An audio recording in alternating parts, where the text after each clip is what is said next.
Mbote na bino nyonso ba bozolanda biso na musika na monde entier.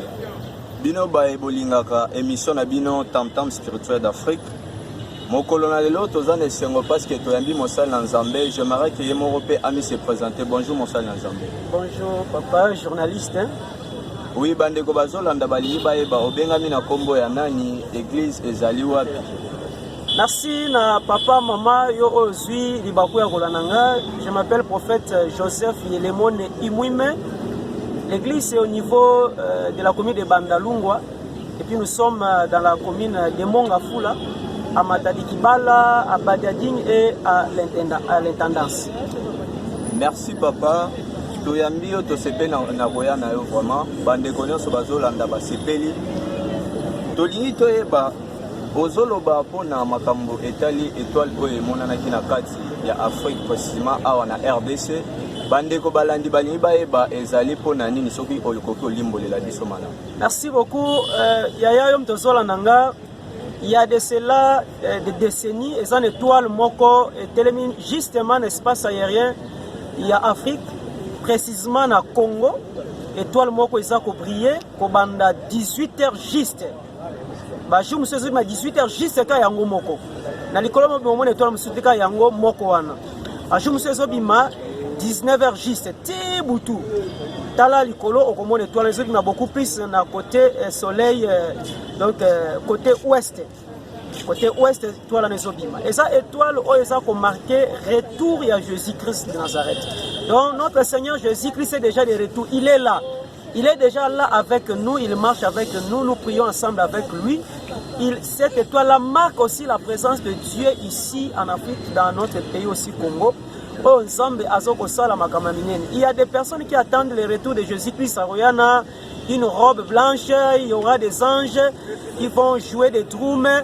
Le Seigneur ne viendra pas de cette manière-là. Le Seigneur devrait venir, donc le Kola Mouibi, donc il est déjà là. C'est pour cela son étoile est là. Moi je suis comme un quatrième mage. Un quatrième mage. Oyo amoni retour à Jésus-Christ. Parce que dans abotamaki. Batmamona qui te baïba qui pète. Même Batmasaki na Bethléem, Bamona qui te baïba ite. Mais c'est là qu'on a un mage ou qui n'a rien. Bamoni Bamona qui appartient à toi. Alors, dans cette époque, je suis un quatrième mage. On a mon étoile, il y a naissance, donc renaissance à Jésus-Christ, il y a retour naïe. Azongi déjà ça awa, abotami lokola bébé parce qu'avant il était né comme un bébé, mais maintenant il est venu adulte. Il est là avec nous. Donc na Kata Congo, na Kinshasa, en Afrique, le Seigneur est déjà là. Tozoliane tozome ane batpasse bati yango étoile naïe et ça likolo wana. Soko telmi sur le colo au moment on va partir à 18h juste ou 19h juste au comment étoile wana. Merci. Merci papa Tolandio vraiment na bokebi. Question na biso ya mibale ezali koyeba ete eza na bandeko batalisaka biso tokoloba kombo te batalisaka biso Yesu quelque soit ndeti mundele batalisaka biso ba ange ndeti mundele naissance ya Yesu toyebi te azalaki vraiment nani soki kopesa biso précision.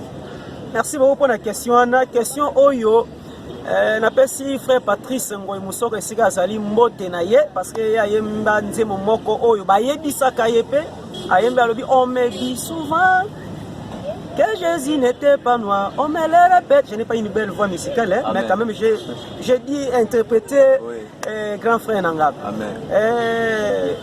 Il faut dire c'est pas yemba ngope, ayemba pe ka nzembo wana on me dit souvent que Jésus n'était pas noir, on me le répète. Donc bayebisaki bangweza bango mokote. Maintenant Yayom toyemba nzembo wana na yolio véritable connaissance. Jésus-Christ n'était pas blanc. Jésus-Christ n'était pas blanc. Jésus-Christ était bel et bien un Africain. Parce que dans la Bible, moi je parle de la géobiblique, pas de la géopolitique. Parce que dans la Bible, dans la Bible, Eza joviste, Eza catholique, Eza protestant, Bible, dans la Bible, il y a un pays où Jésus a botama. Pays où Jésus a botama dans la Bible, c'est un pays bibliquement africain. Babenyango Cana. En d'autres temps, Babenyango Palestine. Si on a la Bible, nous avons la carte du pays où on est allé, la Bible est dans la Bible. Donc, bibliquement, Jésus-Christ est né dans un pays africain parce que Cana, il est égyptien. Cana est le fils de Cham, Cham qui est l'Égypte. Ce qui m'attendit dans Psaume chapitre 105, verset 23. On lit Psaume chapitre 5 et 5 verset 23. Au comment les Sika dit Cana est africain. Cana, il est le fils de Cham, Cham qui est l'Égypte. Et l'Égypte qui est bel et bien en Afrique. Donc Jésus-Christ est né en Afrique, il est aussi africain. Je ne suis pas la première personne à dire ça. Pape Jean-Paul II, en 1980, il est allé au Kenya. Après avoir venu ici au Zaïre, dans le fait Mobutu Azalaki, à Longwe Awakena, Kenya, il a rassemblé les évêques de Kenya, il les a dit dans le corps du Christ, dans les membres du Christ, dans les membres du corps du Christ, Jésus-Christ est africain. Batba qui notant na archive wana ezali bongo ezana banal bakoma bongo donc bakoma vérité donc noir sur blanc.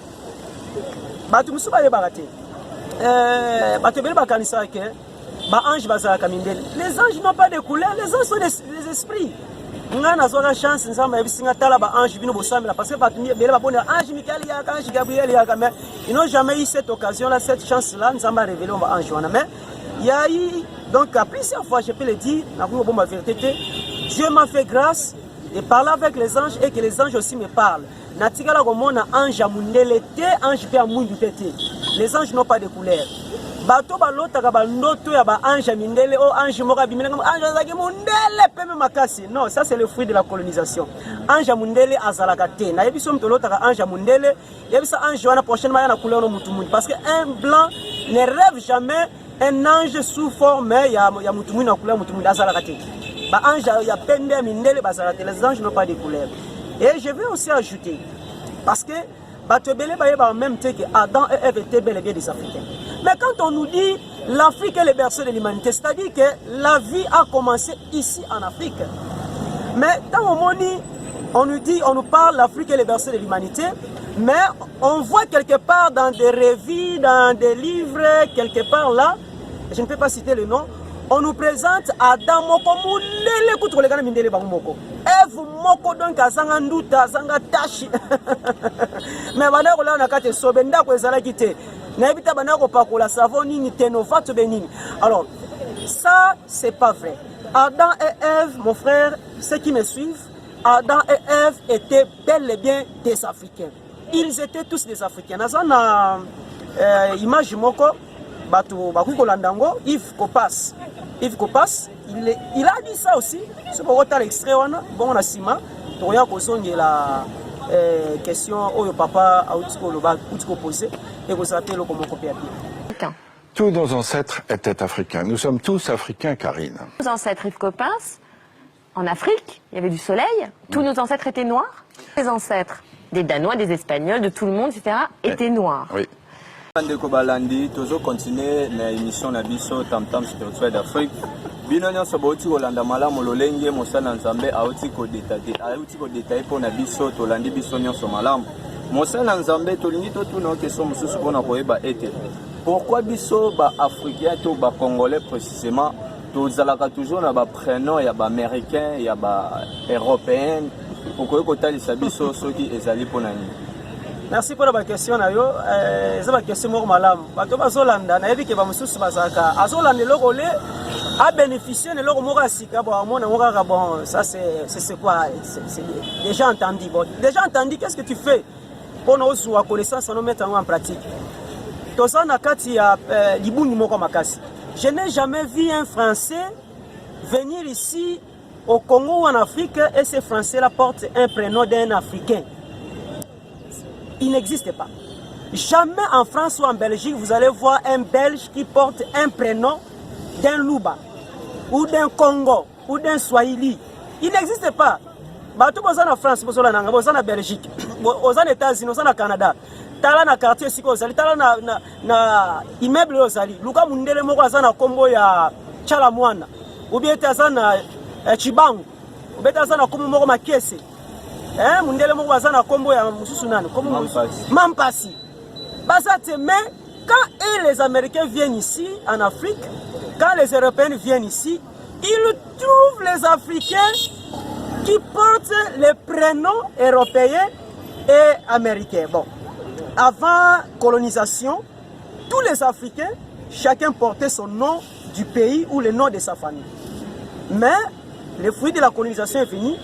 Je suis nom de la famille, post-nom aussi de la famille, mais les prénoms, papa si c'est l'étranger. Alors, les alliés pensent le mot malamouti. Les alliés le mot qui t'a côté, tout ça a des fois mon combo et ceux qui mutabotami ou mutaboti moi na ye, ceux qui appellent ça combo ya mboka, alingaraté comme mboka baba nobenga bengarai. Ah baba benga imui mais azo mona mabe pourquoi bazo benga modo, ça benga chancel vie.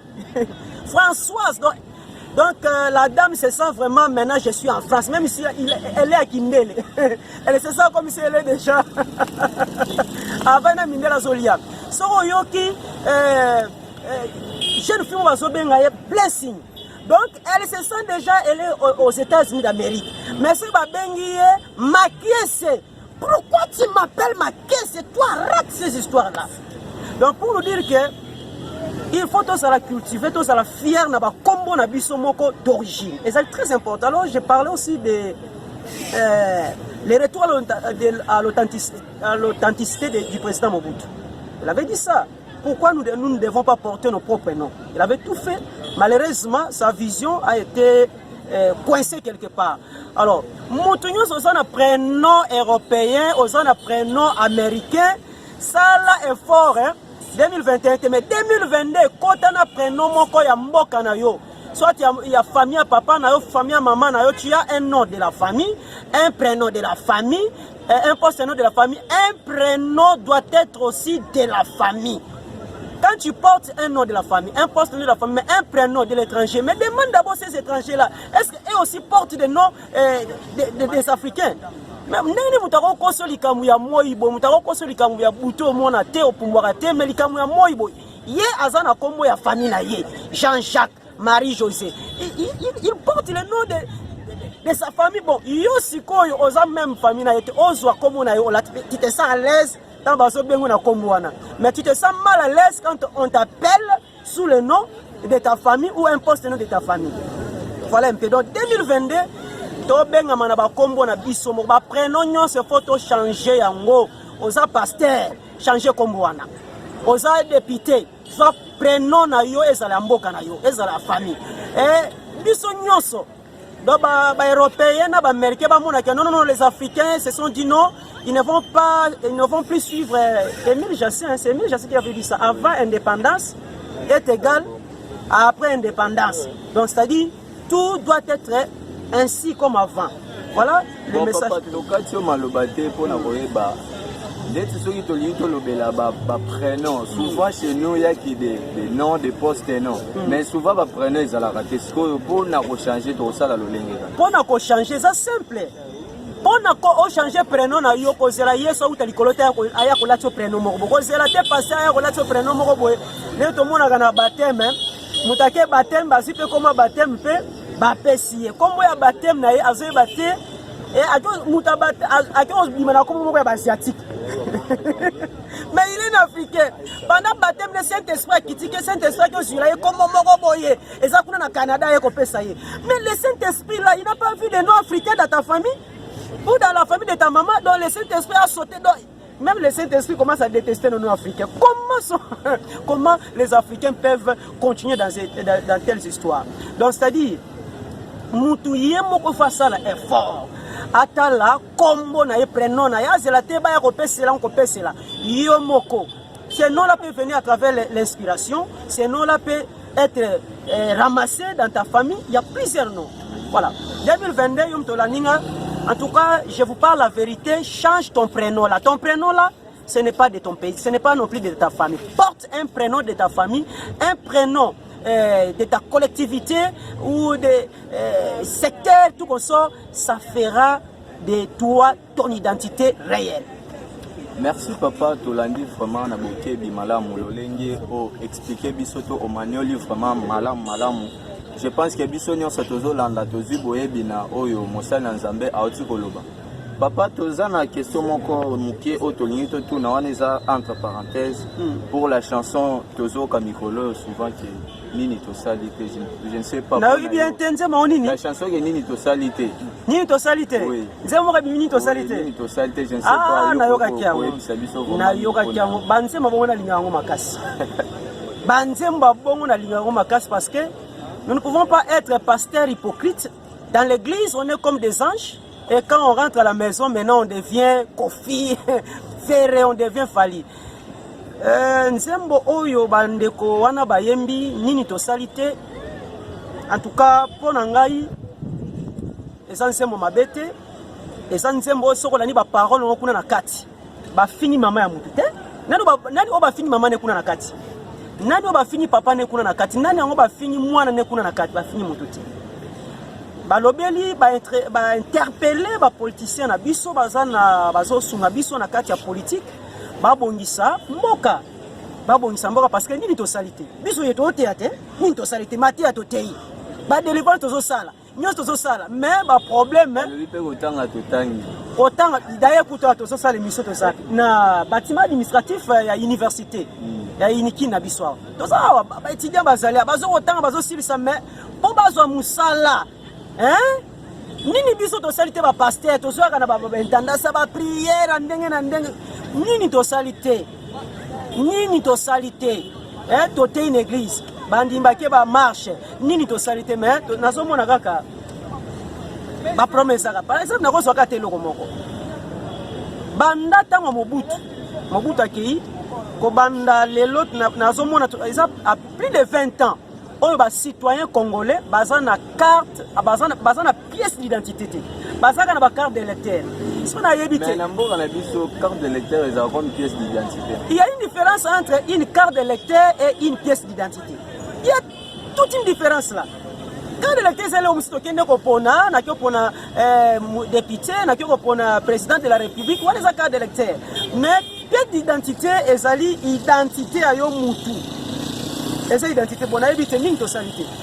Bayembi bazana bon, on a raison à bango, je les encourage. Donc, on a interpellé les musiciens, Moussou Bayembi la biso kaka, banzemba bolingo na bolingo, c'est babani ko kumisa mwasi kuna na kati. Na évité bande, on a biso basi nzamba pomme la biso bosa, ba musicien balinga kabino mingi. Donc, au monde nzembo kaka ya bolingo ngope ba déception pe pai. Na l'église tozo théâtre, tozo na zomona ba, on a frère na boy kaka mwasi yango kaka. Donc bote ya biso banzembo o boyembela biso pe banzembo o ya pa ya bolingwana eza mabete esa rape kitoko mais boyembela biso pe banzembo o ekopesa biso lisusu mayele oto sungana bana ba politicien na biso makambo ekene liboso. Donc voilà, papa président de la République démocratique du Congo, papa Félix Antoine Tshisekedi, papa Mboso, papa na biso ya Sénat kuna nani Bahati Lukwebo, papa na ngantuka bosunga peuple congolais. Peuple congolais za la société na bino ba votaka to sala ka nyonso y compris na biso ba sala nzambe bosunga peuple et ko sala pelo comme motia. Merci, je pense qu'on est presque à la fin. Il y a l'émission Tam Tam spirituel d'Afrique. Bino ba bolanda ki biso bisika nyonso bozalaki to pesi bino lisusu mbote mokolo malamu. Je pense que papa okoki ko ba iseli lo ba suka pona ko clôturer journée. Le basuka Tam Tam spirituel d'Afrique c'est l'émission moko malamu et ça ko pesa vraiment message moko très capital. Yom tozola na biso luka nzamba salila yo. Osana problème malade, osana difficulté, osana posokota na consultation prophétique. Prophète Joseph Yelemon Azali au bengi na 082 85 54 817 na ko orienter yo puis ko solution na likamuna yo. Église na biso esana niveau ya bandal na monga funa mataliki bala na badading. Donc orienter yo pour aux solution aux na ba problème belé ba maladie. En tout cas nos bras sont ouverts yaka to yamba yo pe to bondela nzamba ko pesa solution na likamuna yo. Voilà ce que je peux dire. Que mon Dieu vous bénisse dans le nom puissant de Jésus-Christ. Merci Tokomina Souka Bino Baibolanda Kibiso, vraiment à la prochaine. Bye. Tous nos ancêtres étaient africains. Nous sommes tous africains, Karine. Nos ancêtres Yves Coppens, en Afrique, il y avait du soleil. Tous nos ancêtres étaient noirs. Les ancêtres des Danois, des Espagnols, de tout le monde, etc., étaient noirs. Oui.